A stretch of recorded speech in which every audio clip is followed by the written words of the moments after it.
Hello hello साथीहरू, तपाईँलाई फेरि म अब के भनौँ, हुन त गीतैले पनि भनेको छ होइन।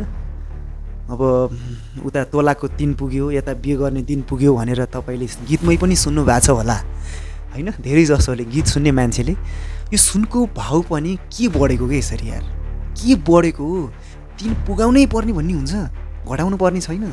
हुन त अब अन्तर्राष्ट्रिय बजारमा डलरको भाउ बढेपछि सुन बढ्ने हो भन्छन् होइन। सुन चाँदीले त हल्कै पिर्न थाल्यो त यार। 4-5 वर्ष अगाडि तपाईँलाई थाहा थियो कति रुपियाँ तोला थियो सुन? समथिङ 60-62 हजार रुपियाँ तोला थियो होइन। धनाड्डेदेखि गरिबसम्मका मान्छेहरूले जे होस् बिहे व्रतबन्धनमा सुनका गरगहना किन्ने माहौल थियो त्यति बेला। अहिले छ त 3 लाख रे, 1 तोलाको 3 लाख रे।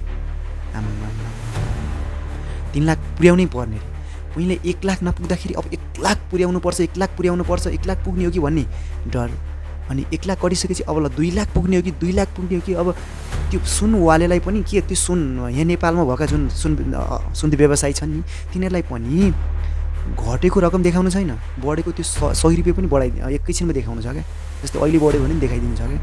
त्यस्तो चाहिँ माहौल छ जस्तो लाग्छ मलाई चाहिँ। तपाईँलाई के छ अब, त्यो कस्तो लाग्छ त्यो तपाईँले सोच्ने कुरा हो। मैले चाहिँ घटेको जुन घटेको थियो नि, एकचोटि भनेको थियो समथिङ 247, 237 कतिसम्म आएको थियो सुन होइन, घटेर 250 अथवा 55बाट।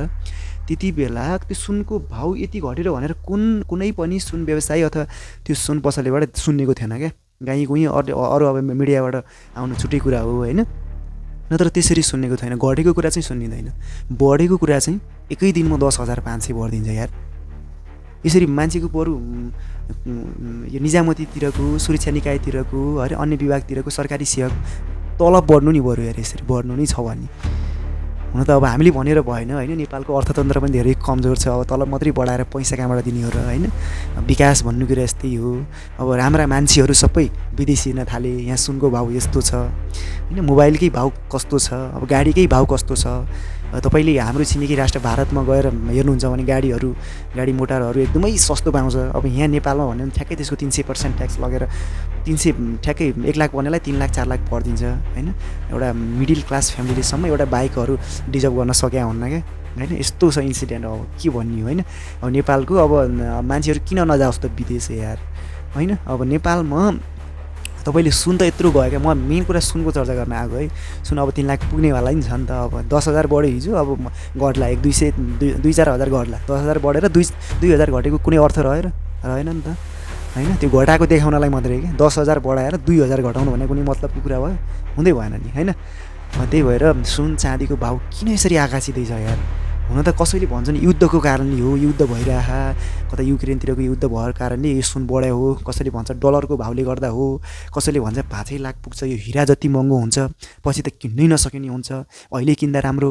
कसैले भन्छ घटेपछि किनौँला। यो सेयर जस्तै क्या। सेयर त हुन त घट्छ बढ्छ, सेयरको मतलब भएन। सुन चाहिँ बढेको छ। के हो यार यस्तो यार? ल मानौँ 200-400ले बढ्नु एउटा फरक कुरा हो क्या। जस्तै 1 वर्षमा 60,000 अथवा 1 लाख सुनको मूल्य छ भने अर्को वर्षसम्म 1,20,000 हुनु त्यो स्वाभाविकै हो। तर यहाँ त 4-5 वर्षमै 2-4 लाख रुपियाँ बढिदिन्छ त यार सुन यार। सुन किनी अब नखान सकिने भयो, खान सकिने भएन कि नखान सकिने भयो सुन चाहिँ। अब हुन त सुनभन्दा नुन ठुलो हो, तर नुन बढोस् सुन बढोस् मतलब होइन, नुन चाहिँ नबढोस् भन्ने धेरै मान्छेको मानसिकता हुन्छ। तर सुन पनि त एउटा कुरा बिहे व्रतबन्धमा यताउता कुनै यसमा चाहिने कुरा हो नि त, अत्यावश्यक कुरा हो सुन भनेको होइन। नुन त अब नुन नबढोस्, अब त्यो धनीहरूले मात्रै अब सुन किन्ने सक्ने भए, गरिबहरूले किन्नै सक्ने भएनन् भन्ने जस्तो भयो क्या सुनको विषयमा भन्नु पर्दाखेरि है। अब छिट्टै अब 3 लाख पुग्छ नि, मलाई अब त्यो 10,000 एक दिनमै पर्छ भने 2-4 दिनमै नि अब 3 लाख पुग्नेवाला छ सुन चाहिँ है त। चाँदी पनि त्यस्तै बढिरहेछ यार। मैले थाहा पाउने बेलासम्म सुन कति थियो र अहिले कति भइसक्यो यार? सुनको पनि भन्न सकिन्न सुनको कुराकानी यार। तपाईँको राय के छ, तपाईँको प्रतिक्रिया के छ भन्नुहोस्। कसरी सुन बढेको होला, कसरी के भएको होला? तपाईँले आफ्नो मनमा भएको प्रतिक्रियाहरू मेरो म्यासेजमा छोड्नु होला। मैले पनि आफ्नो मनमा लागेको कुराहरू तपाईँलाई भनेको छु है त। आजको यो सुनको कारोबार यो 3 लाख पुग्यो एक्कासी भन्ने कुरा अब 10,500 बढेर 10,100 बढ्यो भनेर मैले चाहिँ यसो मनमा लागेको भिडियो तपाईँहरू सेयर गरेको हौँ। र तपाईँले पनि आफ्नो मनमा लागेको कुराहरू मेरो कमेन्ट मार्फत सेयर गरिदिनु होला है त। हस् त, धन्यवाद।